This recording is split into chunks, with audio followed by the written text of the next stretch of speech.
I'd like to share a metaphor for a relationship with a narcissist. So, at the beginning of a relationship, they are loving on you, they are whining and dining you, they mirror you, so they become everything and anything that you want. So, at the beginning, they're gathering information, but they are showering you with love and attention. They're showering your family with love and attention. Okay, so the metaphor is like you're holding a cup, right? And they're throwing in a lot of 20s. So, 20s represents that exactly. So your cup is being like filled with all of this wonderful stuff. Okay, then later on in a relationship, they begin to make little jabs, right? Or the faces of disappointment or confusion. Like, okay, you didn't mean that, or you're not really wearing that, and they always do it in a spirit of I'm trying to help you. Right. So like, I don't think that you're saying this, or like this interest of yours is really for you, but I'm trying to like just help you and trust me, because I would never say anything that is against your interests. Things like that, that begin to chisel at your self-esteem, right? And then, so those are 10s, right? So like the 20s are gone, you're getting 10s at this point, okay?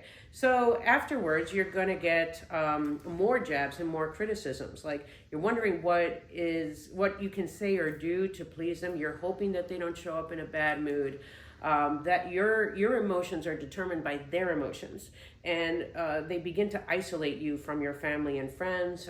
They would say like, well, I think your sister's against you. I don't like your best friend, mostly because the best friend can read right through them.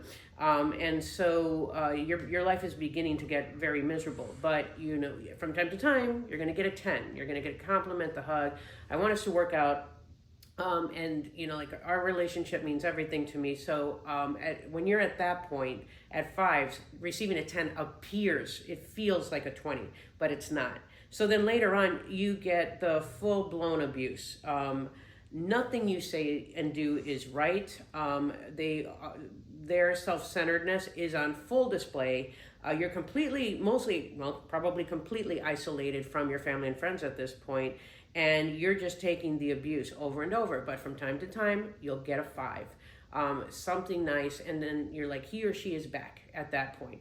And many victims stay because they know that they can get the 20s, right? They're waiting for the 20s. The 20s are long gone. The 10s are long gone. The 5s are minimally there, if at all. And so then, of course, at the end, you're left with nothing. There are no 1s. It's completely empty, just like you feel, right? So many victims of narcissists feel completely empty. And so this is a metaphor to kind of explain that.